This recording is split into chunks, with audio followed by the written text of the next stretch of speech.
오늘 그 어느 때보다도 하나님께서 은혜 베푸시고 우리와 함께 하시는 줄 믿습니다. 특별히 이제 이번 주간에 소망 기도회를 좀 하려고 해요.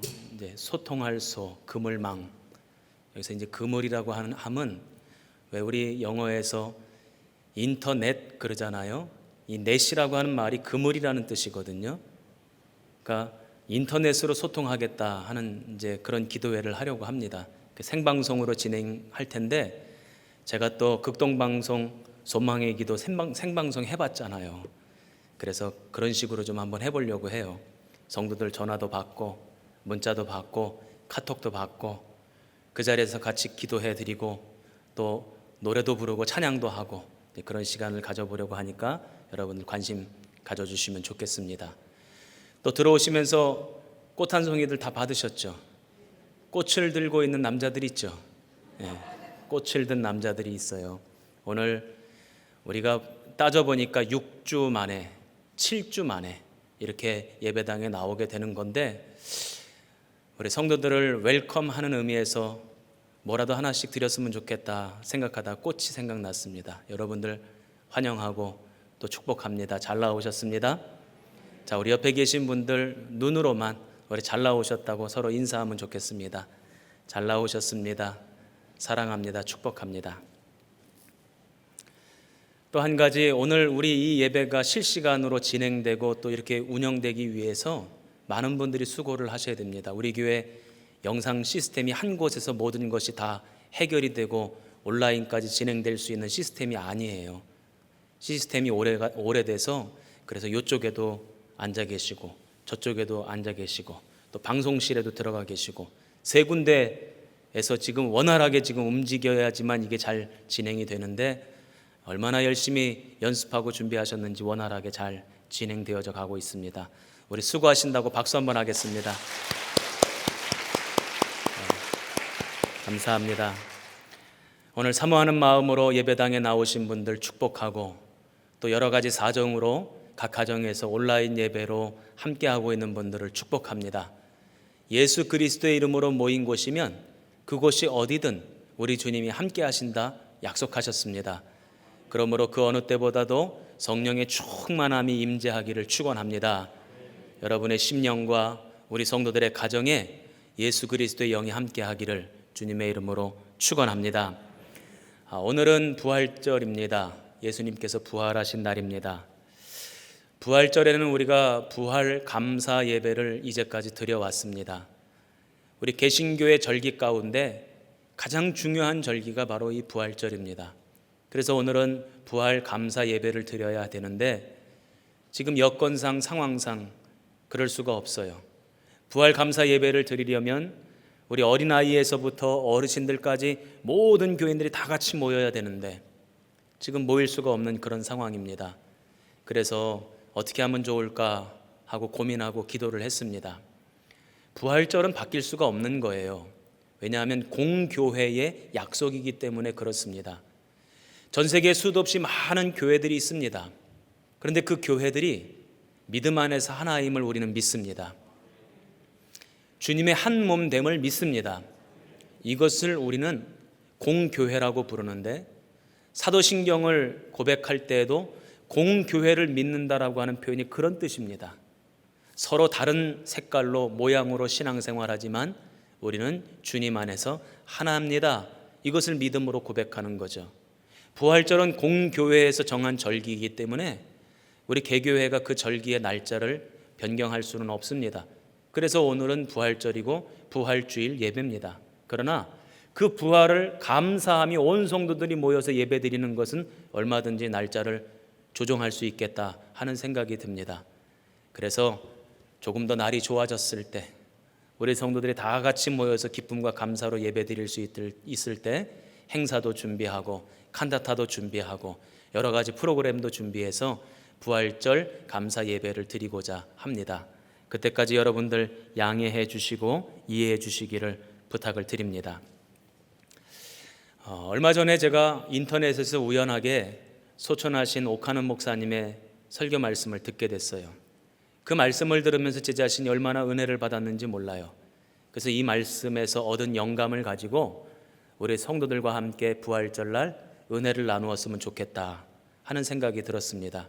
그래서 오늘 그 말씀을 기초로 은혜를 함께 나누고자 합니다. 부활절인 오늘 이 말씀을 통해서 우리가 부활의 신앙을 갖고 이 땅을 어떻게 살아가야 될는지에 대해서 다시 한번 깨닫고 결단하고 도전받는 시간 되었으면 좋겠습니다. 오늘 우리가 읽은 이 본문 말씀의 역사적인 배경은 북왕국 이스라엘입니다. 다윗 시대, 솔로몬 시대가 끝나고 이스라엘은 두 나라로 나뉘어지게 됩니다.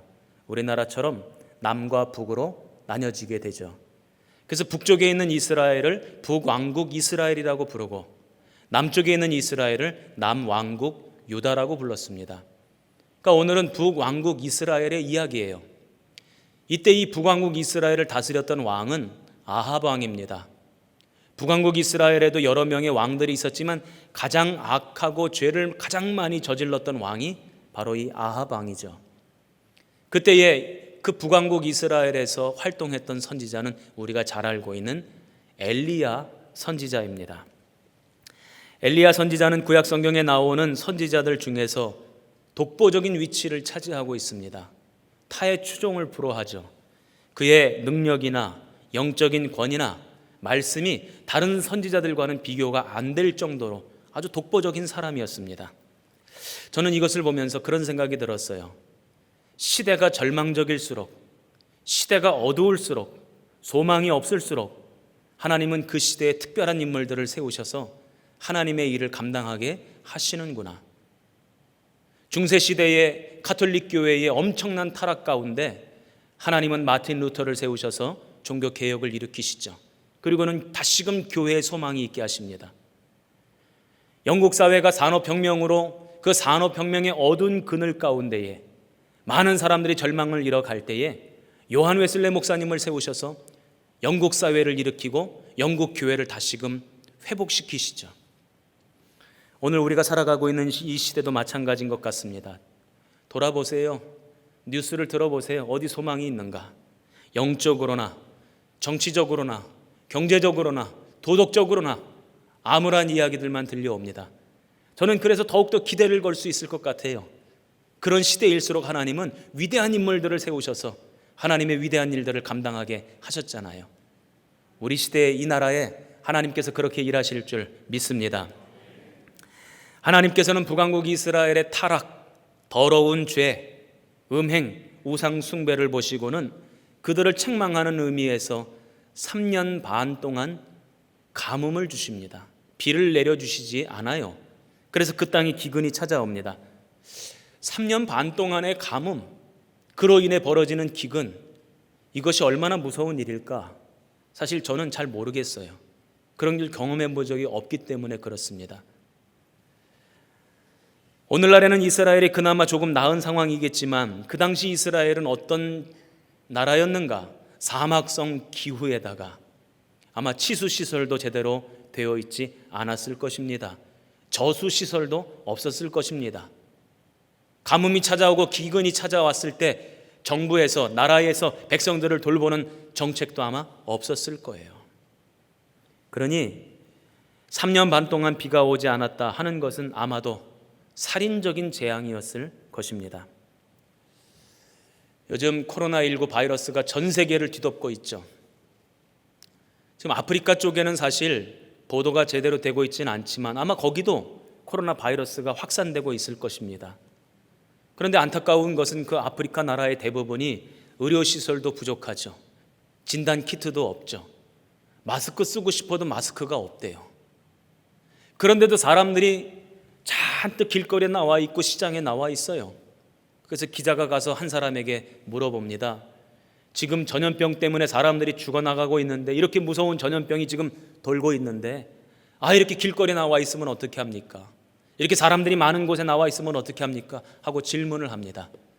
그랬더니 그 사람이 그래요. 전염병 걸려서 죽는 것보다 지금 당장 굶어 죽는 것이 더 무섭습니다. 굶어 죽는 것이 더 무서워서 전염병 걸릴 걱정 안 하고 지금 음식 찾으러 나왔다는 거예요. 3년 반 동안 북왕국 이스라엘에 비가 내리지 않았다는 것입니다. 오늘 우리가 겪고 있는 이 위기는 아마 비교조차 되지 않을 정도의 위기였을 거예요. 상상조차 할 수 없는 그런 위기가 이스라엘 나라에 찾아온 것입니다. 제가 자세히 묵상하고 생각해 보면 오늘 우리들에게도 가뭄이 찾아온 것 같아요. 우리 사람들의 마음이 바짝바짝 말라가고 있어요. 우리의 마음속에 있었던 평안함이 바짝바짝 말라가고 있어요. 공포와 두려움과 염려로 말라가고 있죠. 또 보니까 가정과 기업의 경제가 말라가고 있어요. 지금 돈이 말라가고 있다잖아요. 사람들이 다들 어려움에 지금 시달리고 있다잖아요. 사회적 거리두기 때문에 서로에 대한 인정, 배려도 말라가고 있어요. 그나마 우리나라는 괜찮은데요. 전 세계적으로 사람들이 뭐 가지고 다투고 싸우나 봤더니 휴지 가지고 싸워요. 마스크 가지고 싸워요. 나부터 먼저 살겠다고 사람들이 싸웁니다. 사람들의 마음이 타들어가고 있어요. 바짝바짝 말라가고 있습니다. 이때 하나님께서 우리에게 은혜의 비를 내려주셔야 될 줄로 믿습니다. 치료의 비를 내려주실 줄로 믿습니다. 회복의 비를 내려주실 줄로 믿습니다. 이 땅에 생명의 비를 내려주실 줄로 믿습니다. 그 믿음 앞에 아멘으로 반응하는 우리 성도들 되시기를 주님의 이름으로 축원합니다. 진짜 위기의 순간이 이스라엘 땅에 찾아온 것입니다. 그런데 위기의 순간이 찾아오게 되면 좋은 점도 한 가지가 있어요. 뭐가 좋냐면 진짜와 가짜가 드러난다는 거예요. 평상시에는 뭐가 진짜인지 뭐가 가짜인지 몰라요. 그런데 위기가 찾아오고 어려움이 찾아오면 뭐가 진짜인지 뭐가 가짜인지가 다 드러난다는 것입니다. 야고보서 1장 2절 말씀에 보면 내 형제들아 너희가 여러 가지 시험을 당하거든 온전히 기쁘게 여기라. 제가 이 말씀 가지고 얼마 전에 설교한 기억이 납니다. 여러 가지 시험을 당하거든 온전히 기뻐할 수 있는 이유가 있답니다. 왜냐하면 우리 속에 있는 믿음이 진짜 믿음임을 증명할 수 있는 기회가 왔다는 거예요. 오늘 저와 여러분의 마음속에 진짜 믿음이 있는 줄 믿습니다. 그런데 그게 언제 드러나냐면 이 위기의 순간에 드러나요. 여러분들은 어느 교회 교인입니까? 뭐 한 10분밖에 안 계시네? 다시 한번 여쭤볼게요. 여러분들은 어느 교회 교인입니까? 우리 교회 진짜 교인인 것이 언제 드러나느냐? 우리 교회 위기가 찾아왔을 때 드러나는 거예요. 누가 헌신하느냐? 누가 충성하느냐? 누가 마음을 쏟느냐? 다 드러나는 거예요. 지금 이때 드러난다는 말이죠.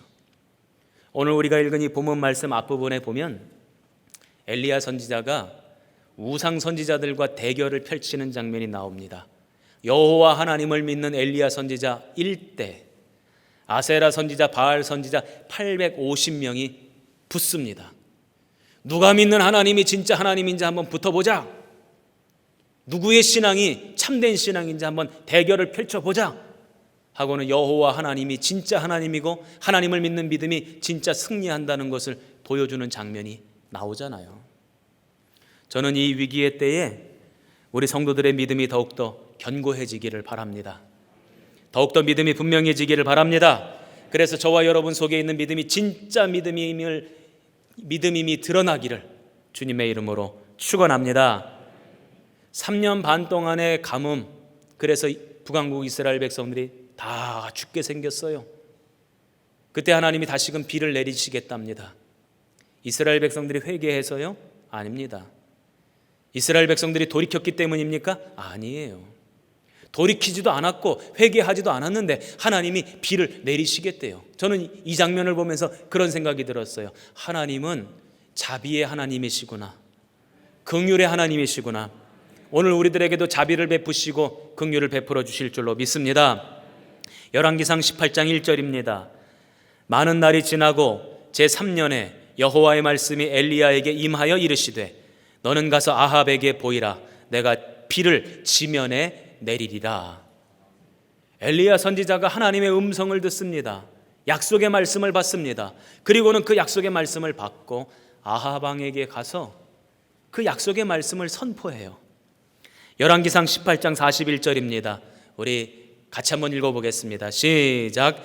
엘리야가 아합에게 이르되 올라가서 먹고 마시소서. 큰 비소리가 있나이다. 무슨 소리가 있다고요? 큰 비소리가 있대요. 이 땅에도 큰 비소리가 있을 줄 믿습니다. 이렇게 선포할 수 있었던 이유가 뭘까요? 말씀을 받았기 때문에? 아무리 말씀을 받아도요, 사람들이 선포를 못합니다. 믿지 못하면 선포를 못해요. 하나님이 그렇게 역사하실 것이라고 기대하지 못하면 선포를 못합니다. 괜히 선포했다가 우스운 사람 되려고요?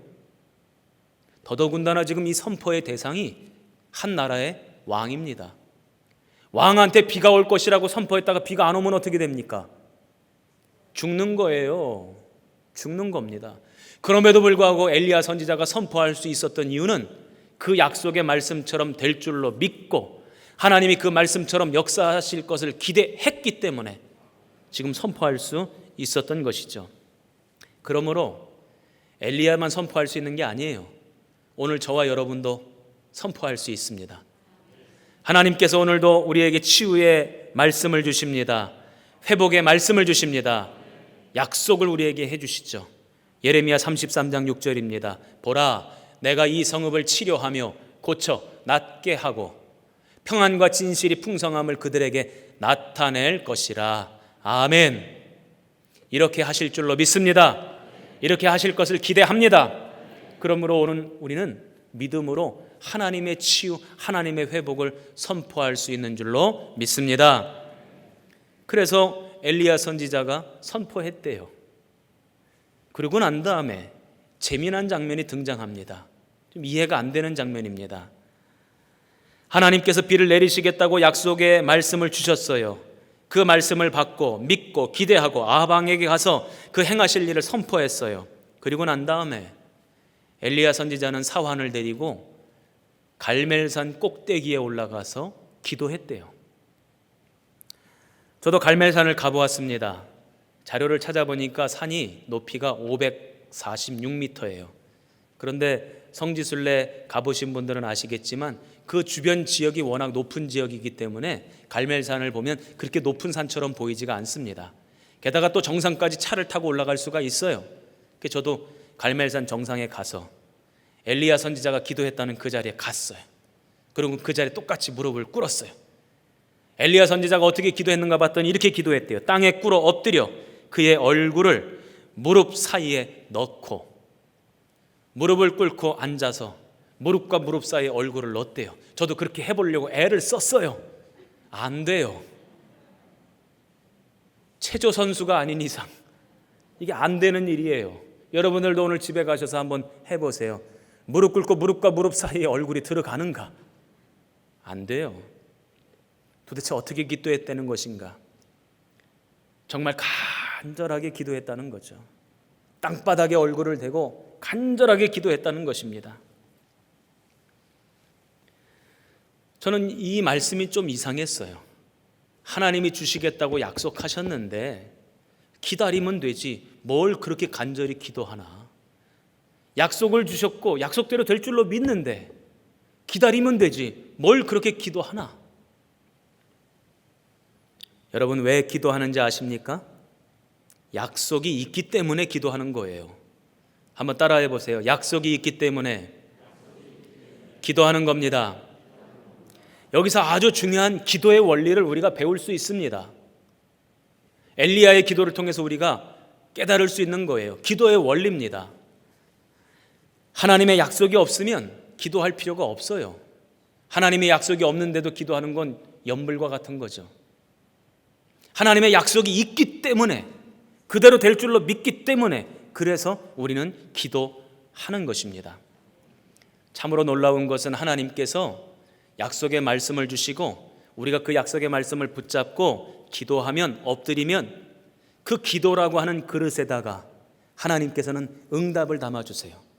이게 하나님이 역사하시는 방법인 줄로 믿습니다. 성경을 보니까요 하나님의 약속의 말씀이 얼마나 많아요. 산더미처럼 쌓여져 있습니다. 그런데 아무리 약속의 말씀이 산더미처럼 쌓여 있어도 기도하지 않는 사람은 그 산더미 같은 약속의 말씀의 주인공이 될 수가 없어요. 기도하지 않는 사람은 약속의 말씀의 주인공이 될 수도 없고 간증자가 될 수도 없고 하나님의 역사에 그것을 목도하는 사람이 될 수도 없는 거예요. 기도하는 사람에게만 주어지는 약속이고 기도하는 사람에게만 응답되어지는 약속입니다. 그래서 우리는 엘리야처럼 성경에 나오는 대로 약속의 말씀을 붙잡고, 아멘 하세요? 약속의 말씀을 붙잡고 하나님 앞에 엎드려야 될 줄로 믿습니다. 그래야 그 약속의 말씀이 나에게 이루어지는 것입니다. 우리가 믿는 하나님은 어떤 하나님인가 보니까요, 약속의 말씀을 붙잡고 엎드린 사람, 절대로 빈손으로 일어나게 하시는 분이 아니에요. 우리 하나님 반드시 손에 무엇인가를 쥐고 일어나게 하시는 분이신 줄로 믿습니다. 그렇게 엘리야가 기도했다는 것입니다. 또 어떻게 엘리야가 기도했는지 한번 보십시오. 43절입니다. 우리 같이 한번 읽어보겠습니다. 시작. 그의 사환에게 이르되 올라가 바다 쪽을 바라보라. 그가 올라가 바라보고 말하되 아무것도 없나이다. 이르되 7번까지 다시 가라. 아멘. 엘리야의 기도를 통해서 오늘 우리가 배울 수 있는 것이 또 하나 있어요. 하나님이 응답해 주시는 시간을 우리가 정해 놓아서는 안 된다는 것입니다. 우리의 시간에 하나님이 맞추시는 것이 아니라 하나님의 시간에 우리를 맞춰야 하는 거죠. 그래서 우리는 인내하고 기도하고 기다리는 겁니다. 지금 엘리야가 간절히 기도하고 있죠. 하나님이 비를 주시겠다고 약속하셨죠. 저 같으면 지금 당장 비를 쏟아 부어 주실 것 같아요. 그런데 어찌된 영문인지 비가 안 내려요. 엘리야가 간절히 기도합니다. 저 속에서부터 끓어오르는 간절함을 가지고 주여 비를 내려주세요. 어수석히 이 땅의 백성들을 살려주시고 이 땅을 회복시켜 주시고 주님이 살아계셔서 역사하신다는 것을 어수석히 보여주세요. 간절히 끓어오르는 간절함으로 기도합니다. 근데 빗방울이 하나도 안 떨어져요. 얼마나 답답한지 엘리야가 사환한테 야, 좀 나가서 한번 살펴봐라. 좀 보고 와라. 사환이 밖에 나가서 봅니다. 하늘이 파래요. 구름 한 점이 없습니다. 선생님, 구름이 없네요. 주인님, 구름이 없습니다. 비올 기미가 보이질 않습니다. 또다시 엘리야가 머리를 숙이고 조아리고 부르짖으며 기도합니다. 비를 내려달라고.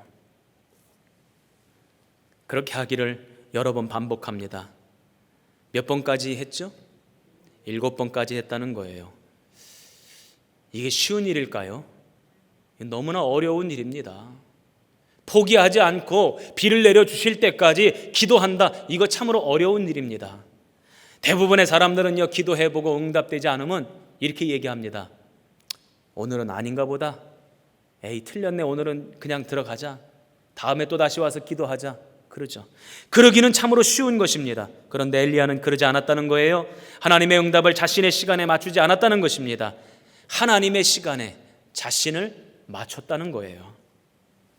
하나님의 시간에 나를 맞추고 응답될 때까지 인내하며 기다리며 기도하는 것, 이것이 믿음 있는 사람들의 모습입니다.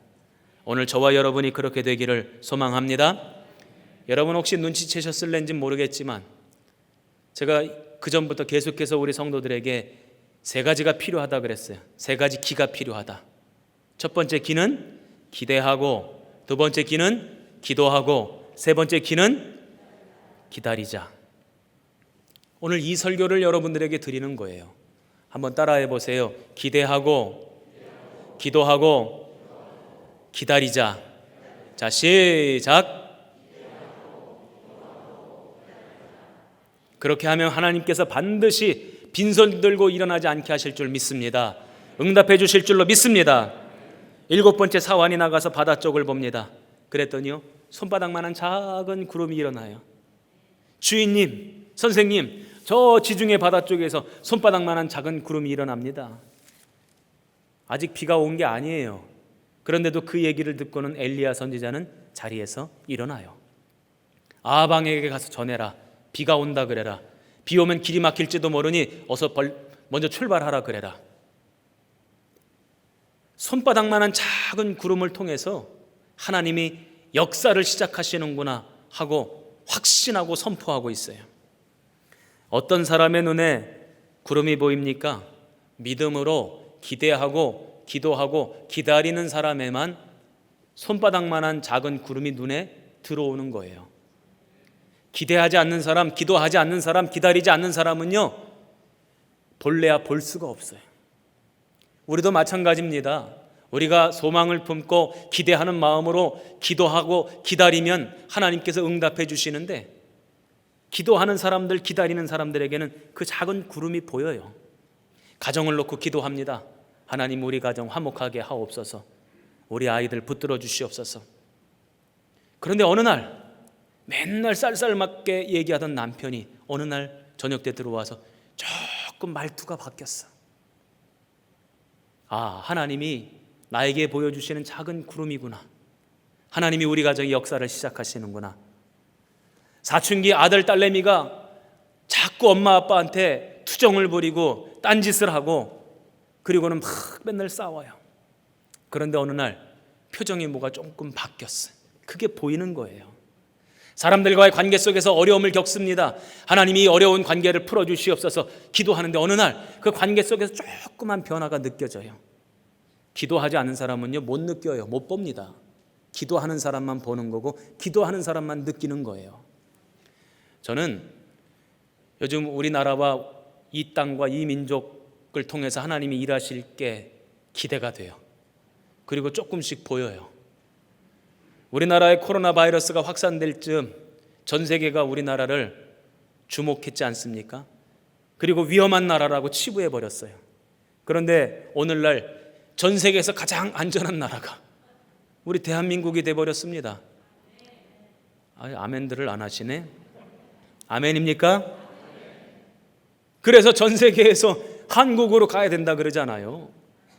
게다가 우리나라에서 제일 먼저 이 코로나 바이러스 백신이라도 만들면, 치료제라도 만들면 우리나라의 위상이 지금보다도 훨씬 더 달라질 줄로 믿습니다. 그 작은 구름이 보여요.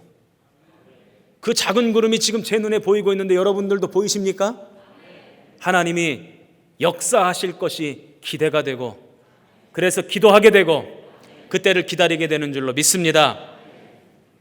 기도하는 사람만 보이는 거예요. 기다리는 사람만 보이는 겁니다. 그래서 막 비가 쏟아집니다. 하나님의 약속의 말씀이 성취되고 있어요. 비가 막 쏟아져요. 그런데 비만 쏟아졌는가 봤더니 비만 쏟아진 것이 아니라 엘리야 선지자에게 하나님의 능력도 임했답니다. 열왕기상 18장 46절입니다. 우리 같이 한번 읽어보겠습니다. 시작. 여호와의 능력이 엘리야에게 임하매. 아멘. 저는 우리 성도들에게 이런 일이 벌어지기를 바랍니다. 우리가 하나님의 약속의 말씀을 받고 그 약속의 말씀대로 될 줄로 믿고 기대하고 기도하고 기다리면 하나님께서 응답을 주실 줄로 믿습니다. 비를 내려주실 줄로 믿습니다. 그러나 응답만 해주시는 것으로 끝나는 것이 아니라 우리 성도들의 심령에 성령의 능력도 부어주시기를 주님의 이름으로 축원합니다. 그런데 그렇게 성령의 능력이 임하고 나니까 이 엘리야 선지자가 희한한 모습을 보여요. 우리가 볼 땐 좀 이상한 짓 같아. 허리를 동이고 그리고는 막 달리기 시작하는 거예요. 빗속을 달리고 있어요. 그 빗속을 막 달려서 어떻게 하는가 봤더니 아합 왕의 마차에 앞서서 이스라엘로 달려가고 있다는 거예요. 마차가 빠릅니까? 사람이 빠릅니까? 당연히 마차가 빠르잖아요. 그런데 성령의 능력이 임하니까 엘리야 선지자가 마차보다 빠르고 더 빨리 이스라엘로 그 앞서서 달려가고 있다는 거예요. 왜 달려가고 있을까? 저는 이 말씀을 읽으면서 이해가 안 됐어요. 왜 달려가고 있을까? 곰곰이 생각해 보니까 그도 그럴 것이 하나님께서 기도에 응답을 주셨고 비를 내려주셨으니까 얼마나 감격스럽겠습니까? 얼마나 가슴이 벅찹니까? 막 가슴이 터질 것 같지 않겠습니까? 신이 나죠. 기쁘죠. 즐겁죠. 성령의 능력을 받았으니 그러니 가만히 앉아 있을 수가 없어요. 막 뛰는 겁니다. 거기까지만인 줄 알았어요. 그런데 한 가지가 더 있어요. 왜 아합 왕의 마차보다 앞서서 이스라엘로 달려가고 있을까? 이스라엘에 가서 뭘 하고 싶었던 것일까? 아마 이스라엘에 있는 사람들에게 하나님 살아계신다고, 아멘입니까? 하나님 역사하신다고, 하나님 우리 살려주신다고, 그 소식을 전하고 싶어서, 그 간증하고 싶어서, 그 말씀 선포하고 싶어서 지금 막 뛰어가고 있는 거예요. 상상을 하니까요, 너무 감격스러웠어요. 그 빗속을 막 달려가고 있는, 마차보다도 빨리 막 달려가고 있는 그 엘리야 선지자, 아마 이때 나이가 엘리야 선지자가 30대였을 것 같아요. 저는 이제 40대 후반이니까 이렇게 달리라고 해도 못 달릴 것 같아. 30대 선지자니까 이렇게 막 달려가는 거예요. 하나님 살아계신다고, 하나님 역사하신다고, 우리를 지키신다고, 그 이야기하고 싶어서, 그 간증하고 싶어서 지금 이 빗속을 막 달려가고 있는 거예요. 저는 오늘 이 말씀을 묵상하면서 그런 상상을 해봤어요.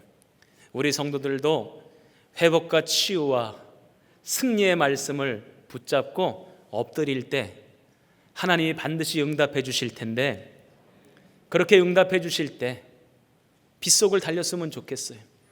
하나님이 이 땅에 치유의 비를 내리실 줄로 믿습니다. 은혜의 비를 내려주실 줄로 믿습니다. 회개의 비를 내려주실 줄로 믿습니다. 그때 우리 성도들이 그 비를 맞으면서 빗속을 달리면서 하나님 살아계신다고, 하나님 역사하신다고, 하나님 오늘도 우리를 지켜주신다고 그렇게 막 간증하며 그 빗속을 달리는 주인공들 다 되셨으면 좋겠습니다. 누가 빗속을 달려요? 네, 내가. 자, 제가 다시 한번 질문해 볼게요. 누가 빗속을 달립니까? 이렇게 합시다. 누가 빗속을 달려요? 그러면 이름과 직분을 붙여서, 나 강득환 목사가. 그렇다고 제 이름 대라는 얘기가 아니에요. 여러분들 이름을 대라는 얘기입니다. 누가 은혜의 빗속을 달립니까? 누가 치유의 빗속을 달립니까? 누가 회복의 빗속을 달립니까? 저와 여러분이 빗속을 달리는 주인공들 다 되시기를 주님의 이름으로 축원합니다. 감격과 기쁨과 감사로 오늘도 그 빗속을 달리는 저와 여러분 다 되시기를 주님의 이름으로 축원합니다.